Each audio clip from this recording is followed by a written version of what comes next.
মা লক্ষ্মী বৌমা এখন কেমন আছে? আমরা সবাই তো একদম ঠিক আছে ভোজু মামা। আপনি কেমন আছেন? আর জানেন, আপনাকে দেখে না আজ আমরা সত্যিই খুব খুশি। তুই হঠাৎ করে এখানে চলে এলি যে? বউয়ের সঙ্গে ঝগড়া করে এসেছিস তাই না? কে বললো আমি এখানে এসেছি? আমি তো কাউকে বলিনি। আর দিদি, আমি কাউকে বলতে পারবো না। ভোজু মামা, জানি আমরা।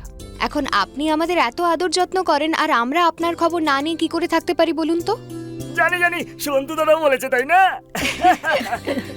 দিদি, আমি না আমার বউকে একটু সোজা করতে চাই, খুব জ্বালায় আমাকে। দিদি, এখন আমি এখানেই থাকবো। দিদি, আমি বাড়ির সব না খুব ভালো কাজ করতে পারি। দিদি দিদি, তুমি তোমার চরণে একটু স্থান দাও না। আরে ভোজু, তুই নিজের দিদির কাছে এসেছিস, কিছুদিন থাক, খাওয়া দাওয়া কর, আনন্দ কর, মজা কর। কিন্তু তোর তো নিজের ঘর পরিবার আছে, স্ত্রী আছে, সেসব তো ভাবতে হবে তোকে। তোর এখানে থাকাটা তো ভালো দেখায় না রে। আমি জানি এই পৃথিবীতে না কেউ কারোর ভালো চায় না। আরে বউ আছে, বাড়ি আছে, তাতে কি হয়েছে? ওই বাড়িতে আমাকে কেউ টিকতেই দেয় না। সারাক্ষণ খালি ঝগড়া করে, সারাদিন আমাকে কথা শোনায়, আর আমাকে মারধরও করে। আমি আর সহ্য করতে পারছি না দিদি। সেই জন্য আমি এখন থেকে এখানেই থাকবো। আমি না তোমার এখানে খুব ভালো থাকবো, খুব আনন্দে দিন কাটাবো। নেচে দেখাবো নাকি? হ্যাঁ হ্যাঁ ভোজু মামা, দেখান না। আরে ঘরে ছেলেরা এখনো কাজে বেরোয়নি, আর তোমরা নাচ দেখার জন্য হ্যাঁ বলে দিলে? মা, করতে দিন না, কি ভালো নাচ।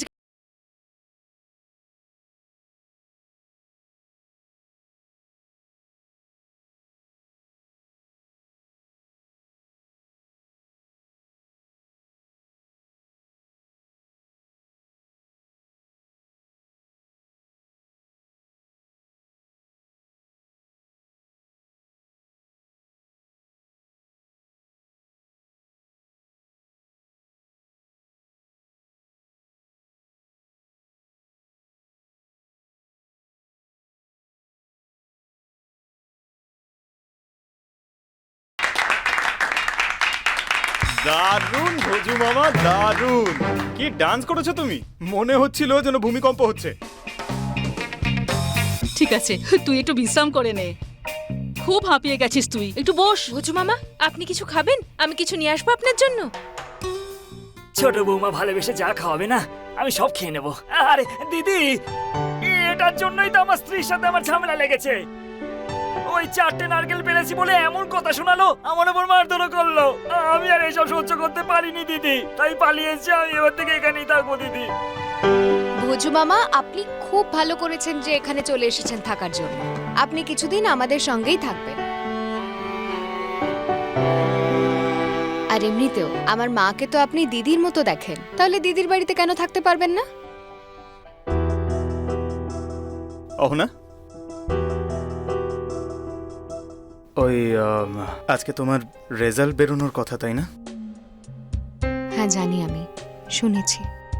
হ্যাঁ, কে বললো? ছোটু মামা বলেছে। আচ্ছা, তুমি যদি তোমার রোল নাম্বারটা আমাকে বলো, তবে আমিও চেক করতে পারি। সে তো আমি নিজেও চেক করতে পারি। ঠিক আছে, তুমি চেক করে নিও। এমনিতেও এতক্ষণে বেরিয়ে গেছে রেজাল্ট। যদি বেরিয়েই গেছে তাহলে আর অপেক্ষা করছো কেন? দেখতে চাও না? আরে ঠিকই তো বলছেন মা। তুই এখনো রেজাল্ট দেখিসনি? কেন দেখিসনি? পাশ করেছিস কিনা এটা তো জানা যাবে। হে ভগবান, অহনাকে পাশ করিয়ে দেবেন, অহনাকে পাশ করিয়ে দেবেন। অহনা, পাশ করে গেলে কিন্তু দিতে হবে ওই পার্টি। পার্টি দিতে হবে। হ্যাঁ, আর যদি তুমি নাও দাও তাহলে আমি নিশ্চয়ই দেব পার্টি। কি হয়েছে অহনা? ওই আজকে রেজাল্ট বেরোনোর কথা ছিল না? আমি পেপারে দেখেছিলাম, ওখানে লেখা ছিল যে আজকে রেজাল্ট বেরোবে। তাহলে এতক্ষণে তো বেরিয়ে যাওয়ার কথা। হ্যাঁ টুকুন দাদা, আসলে সেটাই দেখবো এখন। খুব ভয় করছে। আরে এতে তো ভয় পাওয়ার কি আছে? হয় তুমি পাশ করবে, না হয় ফেল। আর কি হবে? হ্যাঁ, মানে পাশই করবে। হ্যাঁ, অহনা, তোমার রোল নাম্বারটা যদি বলতে তাহলে চেক করে দেখতাম। হ্যাঁ টুকুন দাদা, 6P452। দাঁড়াও, আমি আমার ফোনে চেক করে নিচ্ছি, নাকি তুমি নিজে চেক করবে? আরে না না না না না, আমি চেক করব না। এখন আমি নিজের রেজাল্ট চেক করতে গেলে টেনশনে মাথা ঘুরেই পড়ে যাব। ছোট থেকেই আমার সব বন্ধুরাই দেখে দিত। আমার মনে হয় আমি যদি আমার রেজাল্ট চেক করতে যাই তাহলে আমি নিশ্চয়ই ফেল করে যাব। তুমিই বরং দেখে দাও প্লিজ। আরে এত ভাবছো কেন? চেক করো। খালি কথা বলতে থাকবে নাকি? আমার বাড়িতে প্রথমবার কোনো বৌমা বিয়ে পাশ করছে। দেখো, এবার তো পাড়া প্রতিবেশীও দেখতে আসবে। মা, আমি যাই করি না কেন পাড়ার লোক তো চলেই আসবে। কাল অন্য একটা বিষয় এসেছিল, আজ অন্য একটা বিষয় আসবে। এক্সামে পাশ করে গেলে শুভেচ্ছা দিতে আসবে, আর যদি ফেল করে যাই তখন কথা শোনাবে। ছোট বৌমা, তুমি ফেল করতেই পারো না। আমাদের ছোট বৌমা ফেল করতেই পারে না। আমাদের ছোট বৌমা খুব ভালোভাবে পাশ করবে। রেজাল্টের খোঁজ নাও না।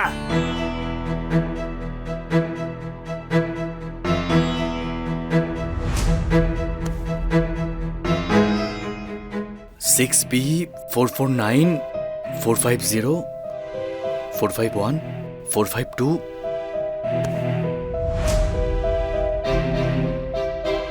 আরে এই পেয়েছি তোমার নাম, অহনা সেন।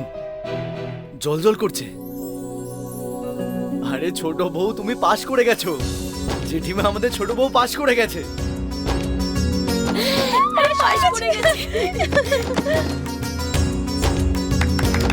আমি পাশ করে গেছি।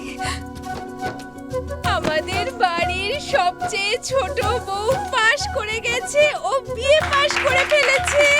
ভীষণ ভীষণ ভীষণ খুশি আমি।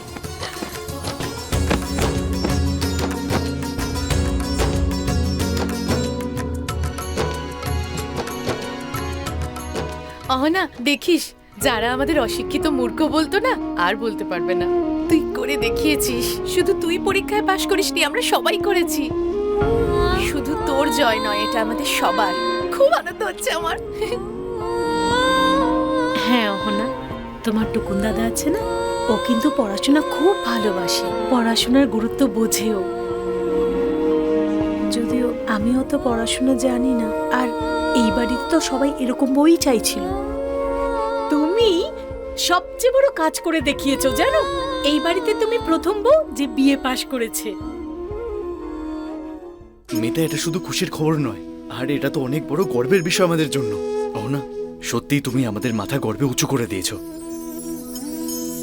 থ্যাংক ইউ টুকুন দাদা।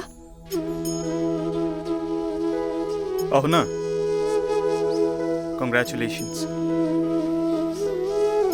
ভাগ্নে,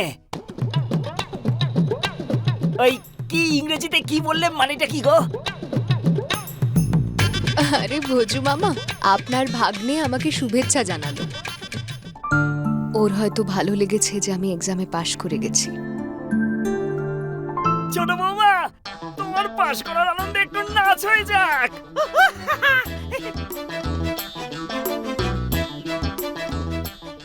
নাম অর্জন করেছে, ছোট বউ করেছে, আমাদের মাথা উঁচু করেছে, ছোট বউ করেছে, বড় কাজ করেছে, ছোট বউ করেছে, অনেক নাম অর্জন করেছে, ছোট বউ, বাড়ির আনন্দ ফিরিয়ে এনেছে ছোট বউ করেছে। বড় ঘরের হলো আমাদের ছোট বৌমা।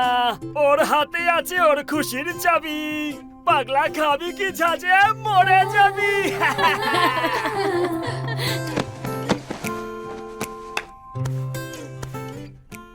আরে এত চিৎকার চেঁচামেচি কেন? কি হয়েছে কি বাড়িতে?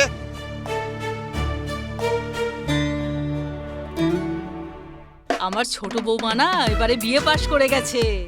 আচ্ছা আচ্ছা, আর এটাকে যে এত লাফালাফি করছে? আরে এ তো বৌদি, তোমার সেই গ্রামের ভোজুলাল। আমি ভোজুলালি। আরে খুশির মুহূর্ত তাই একটু নাচছি। আমি যখন খুশি হই না তখন একা নয়, সবাইকে নিয়ে নাচি।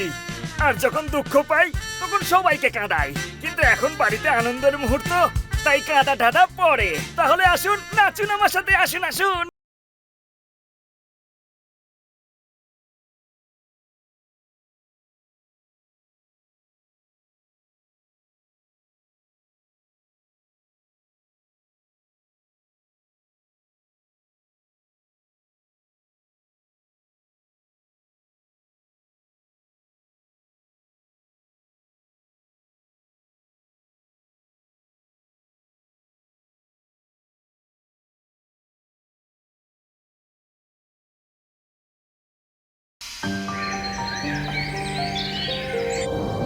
এসে গেছে এসে গেছে এসে গেছে আমার হাতের প্রথমে গরম গরম চা খেয়ে নিন আর বলুন কেমন হয়েছে। আপনারাও নিন, আপনিও নিন না। আপনি বানিয়েছেন? হ্যাঁ। এবার বলুন চাটা কেমন হয়েছে। খুব ভালো হয়েছে। দেখছো তো মা, ভোজু মামা না আমাদের সব বৌমাদের নিষ্কর্মা করে ছাড়বে, একটাও কাজ করতে দিচ্ছে না জানো। এই বাড়িতে রান্না করা ছাড়া ভজুর কি আর কোনো কাজ নেই? দিদি আমি বলে দিচ্ছি, আমি যতদিন এই বাড়িতে থাকবো না খাবার আমি তৈরি করব ব্যাস। হ্যাঁ। এ আবার কেমন কথা ভোজু মামা? আপনি তো বলছিলেন আপনি সারা জীবন এখানেই থাকবেন। হ্যাঁ দিদি, আমারও তাই মনে হচ্ছিল যে আর কোথাও যেতে হবে না, আমাদের সঙ্গেই থাকবে এখানে। তাহলে মামি চলে আসলে তুমি মামির সাথে ফিরে যাবে, সেটাই ভেবে এসেছো তাই না? আসতে দাও তোমাদের মামিকে, আমি ওকে ঢুকতেই দেব না। এটা আমার দিদির বাড়ি। দিদি যদি তোমার বৌমা আসে না তুমি কিন্তু ঢুকতে দেবে না বলে দিলাম। যদি এই বাড়িতে তুমি ওকে ঢুকতে দাও না আমার আর তোমার সম্পর্ক কিন্তু খারাপ হয়ে যাবে বলে দিচ্ছি। এরকম করে কি করে ভেঙে যাবে? আরে যেমন তুই আমার নিজের, তেমনি তোর বউ আমার নিজের। আর আমি আমার নিজের ভাইয়ের বউকেই বাড়িতে ঢুকতে দেব না? হ্যাঁ। আমার বউ এখন তোমার হয়ে গেল, আর যখন ও আমাকে ছুটে ছুটে মারে তখন তোমার কিচ্ছু এসে যায় না, তাই না দিদি?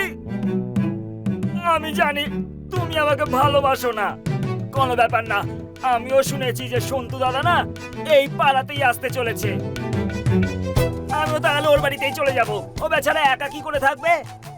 দিদি এবার যাই হয়ে যাক না কেন ওই ডাইনির কাছে আমি আর ফিরে যাব না, যাই হয়ে যাক না কেন। আরে ভোজু মামা, নিজের বউয়ের ব্যাপারে কেউ কখনো এরকম বলে? কত দেখাশোনা করে মামি আপনার। ও আমার দেখাশোনা করে? আরে ও আমার এমন দেখাশোনা করে যেন আমাকে স্বর্গে পাঠিয়ে দেবে। আচ্ছা ওইসব বাদ দাও, আমি না ওপরে চা দিতে গিয়েছিলাম। এই বাড়ির কিছু লোক না একসাথে বসে আছে, ওরা না আমার হাতে চাও খেলো না। আচ্ছা দিদি বলছিলাম যে আমার দুই ভাগ্নে কোথায়, টুকুন আর ছোটু? নিচেই ছিল তো। ভোজু মামা, টুকুন দাদা মার্কেটে গেছে আর আপনার ছোট ভাগ্নে ঘরে কিছু একটা কাজ করছে। আমি আপনাকে সাবধান করে দিচ্ছি, ওকে গিয়ে কিন্তু একদম বিরক্ত করবেন না। আমি তো ডিস্টার্ব করবই, আমার অধিকার আছে, আমি মামা হই, আমি যাচ্ছি ওকে ডিস্টার্ব করতে। আরে না না না না, ওদের কাছে চা নিয়ে যাবার কোনো দরকার নেই। আর তাছাড়া ওরা চা খায় না, আর ওরা হয়তো অফিসের জরুরি কোনো কাজ করছে। তুই ওদের ওখানে গিয়ে বিরক্ত করিস না, ঠিক আছে? রেগে যাবে। কে যাবে ওকে ডিস্টার্ব করতে? আমি তো ওকে গরম গরম চা দিতেই যাচ্ছিলাম, আর বজু কাউকে ডিস্টার্ব করতে যায় না। আচ্ছা দিদি বলছি আজকে তুমি সকালের খাবারটা খাবে তো? তুই তো নিজের বউকেও এরকম গরম গরম জলখাবার বানিয়ে দিস? আপনি তো কত কি বানাতে জানেন, প্লিজ আমাদেরও কিছু শিখিয়ে দিন প্লিজ। তোমাদেরকে শেখালে না আমার পেটেই তোমরা লাথি মারবে, আমাকে তারপর আর এখানে থাকতে দেবে না। আরে তাহলে আমরা সারাদিন কি করব? এনার জন্য না আমাদের সব বউদের ওই আজে বাজে কথা শুনতে হবে যে কিছু কাজ পারে না, এটা ওটা। তাছাড়া আপনি তো জানেনই যে এখানে কথা শোনানোর লোকের অভাব নেই। আর তোমরা ভোজুর যেহেতু দেখে নিয়েছো, ও তোমাদের কিচ্ছু করতে দেবে না। হ্যাঁ রে, রান্নাঘরে খাবার বানানোর জন্য তোর কারো সাহায্য লাগবে তো, নাকি তাও নিজে করে নিবি? আরে না না, আমরা সবাই মিলে সাহায্য করে দেব সবকিছুতে। ভোজু মামা একা একা পরিশ্রম করবে আর আমরা কি বসে বসে দেখবো? এমনটা তো ঠিক দেখায় না, তাই না ভোজু মামা? আরে এটা তো আমার বাহাতের খেলা। বাসন মাজা, জামা কাপড় ধোয়া, জামা কাপড় শুকানো, আমি তো এইসব বাড়িতে তো একাই করি। এত কিছু করার পরেও না আমার বউয়ের কিছুতেই মন জয় হয় না। এখানে এই যে একটু কাজটা করছি আর তোমরা আমার জন্য কত সহ্য করছো। এই আনন্দে না তোমাদের জন্য আমি একটা সুস্বাদু খাবার তৈরি করে আনি, তাই তো কেউ রান্নাঘরে ঢুকবে না। আমি রান্নাঘরটা সব দেখে নিয়েছি, কোথায় কি আছে কোথায় নেই আমি সব জানি। ব্যাস আমি একাই যথেষ্ট, আমি নিজেই সব কাজ করব। তোমাদের ভজু মামাকে না কম ভাববে না। একই না না, মোটেও না। আমরা আমাদের ভোজু মামাকে একটুও কম কিছু ভাবি না। আমাদের মামা তো একদম বড়সড় জাদুকর, এই এক চুটকিতে অসম্ভবকে সম্ভব করে দেয়। আচ্ছা শুধু চা খেলে তো মজা হবে না তাই না, সাথেও তো কিছু রাখতে হবে তাই না? আমি এক্ষুনি নিয়ে আসছি।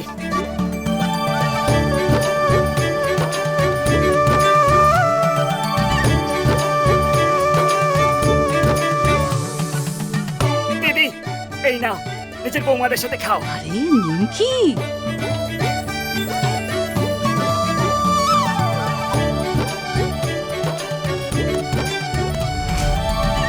দিদি, আমি কি আমার ছোট ভাগ্নেকে নিমকিও খাওয়াতে পারবো না? ও কি এটা পছন্দ করে না?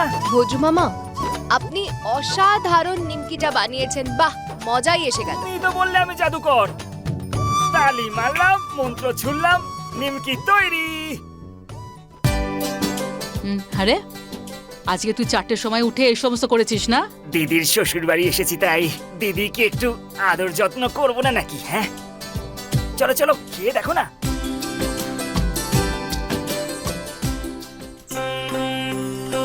গুড মর্নিং বৌদিরা। Good morning.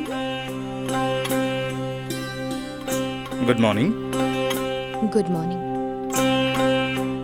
মা, আমাকে 10টার মধ্যে বেরোতে হবে অফিসের জন্য। খাবার রেডি?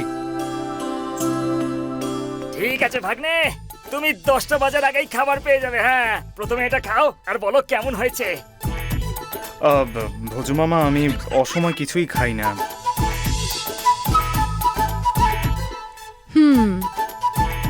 এবার যে খাবে না সে তো নিজেরই লোকসান করবে।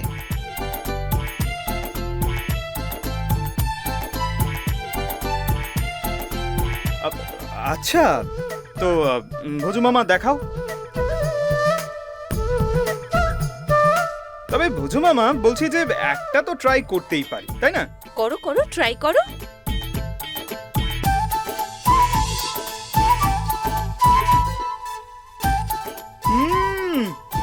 ভোজু মামা, কি টেস্টি এটা! ভোজু মামা, সত্যি বলছি তোমার হাতে জাদু আছে। ভালো হয়েছে তো? একদম খাস্তা হয়েছে তো? সত্যি বলছি ভোজু মামা, খুব টেস্টি হয়েছে, আমার খুব ভালো লেগেছে খেয়ে। সেই জন্যই তো আমি বলছি, আমার হাতের বানানো খাবারও তোমার খুব ভালো লাগবে। এমনি তো আমি বসিয়েই দিয়েছি, শুধু খেয়েই বলবে যে কেমন হয়েছে। এই ভুজু, তেল আর মশলা একটু কম কম করে ব্যবহার করিস। এখন আমাদের পরিবারের অবস্থাটা আগের মতো নেই। রোজগারের জন্য 2 জন আছে আর খাবার 10 জন।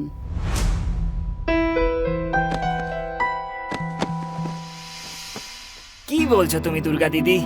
তোমার পরিবারের স্থিতি ঠিক নয়? আরে আমাদের অবস্থা তো ভিখারিদের মতন, তারপরেও আমরা খাবার দাবার ঠিকঠাক মতো খাই। তোমার কাছে এত সব কিছু থাকার পরেও তুমি বলছো যে স্থিতি ঠিক নেই।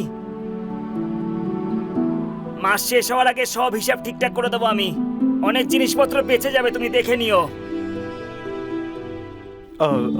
ভোজু মামা, তুমি কি এখানেই থাকবে? আর কোথায় যাব আমি? আমার তো কেউ আপন নেই বলা যায়, শুধুমাত্র তোমরা ছাড়া। ব্যাস, এই একজন মায়ের মতন দিদি আছেন, সেই জন্যই দিদির কাছে আসি। যতদিন দিদি থাকতে দেবে ততদিন দিদির পায়ের তলায় পড়ে থাকবো। সে তো ঠিক আছে ভোজু মামা, কিন্তু মামিমার কি হবে? তোমার মামি নিজের রাস্তা দেখে নিক, আমি কিচ্ছু জানি না। বউয়ের সাথে সংসার করার শখ মিটে গেছে আমার। ব্যাস, আমি ওই ডাইনির সাথে আর থাকতে পারবো না। এই ভুজু, তুই আমার সঙ্গে চল। দুর্গা দিদি,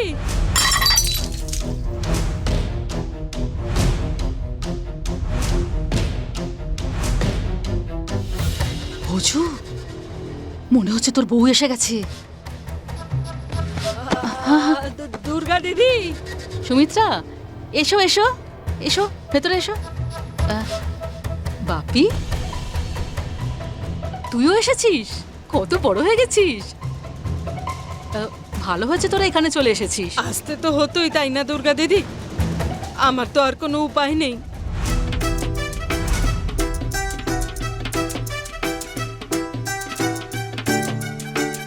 দুর্গা দেবীর মেয়ে আমার ছেলেটাকে খেয়ে ফেলেছে। মিলি ওখানে যেই অবস্থায় ছিল, আমরা যদি না যেতাম তাহলে আমরা মিলিকে চিরকালের মতো হারাতাম। কোথায় আছে মিলি? আমাদের সঙ্গে।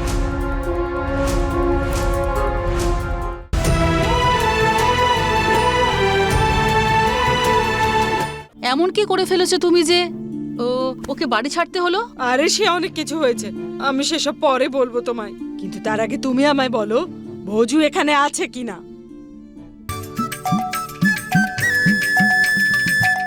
আরে ভোজু এখানে আসবে কেন? এইসব তুমি কি বলছো দিদি? আমি তো আশা করে বসেছিলাম ও এখানে আছে, কিন্তু ও এখানে নেই। হে ভগবান, তুমি আমার সঙ্গে কেমন অন্যায় করছো? ওগো আমার স্বামী, আচ্ছা ও আবার রেল লাইনে শুয়ে নিজেকে শেষ করে দেয়নি? হে ভগবান, যখন এত ভালোবাসো তাহলে এত জ্বালাও কেন ওকে? দুর্গা দেবীর মেয়ে আমার ছেলেটাকে খেয়ে ফেলেছে। মিলি ওখানে যেই অবস্থায় ছিল, আমরা যদি না যেতাম তাহলে আমরা মিলিকে চিরকালের মতো হারাতাম। কোথায় আছে মিলি? আমাদের সঙ্গে।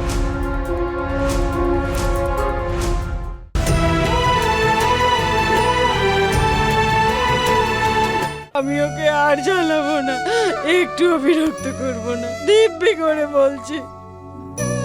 তুমি বলো না দুর্গা দিদি, আমার খুব চিন্তা হচ্ছে। আমি কি করে জানবো? আমি কি জাদু জানি কোনো যে মন্ত্র পড়ে দিয়ে আর জেনে যাবো যে ও কোথায় আছে? তুমি এখন ওর জন্য এত কাঁদছো, কিন্তু তুমি বড় ঝগড়াটে, সবসময় ওর সঙ্গে ঝগড়া করো। আর কখনো ঝগড়া করবো না, সত্যি বলছি। ভগবানের দিব্যি দিদি, ওকে খুঁজে দাও না। তোমাকেও ফোন করেছিল তাই না? না। তাহলে সবাই এক কথা বলছে কেন, হ্যাঁ, যে ভোজু নাকি এখানেই এসেছে? আচ্ছা আপনারা আবার ওকে লুকিয়ে রাখেননি তো? আরে আমরা কেন লুকিয়ে রাখবো? আমরা তো লুকাইনি ভোজু মামাকে।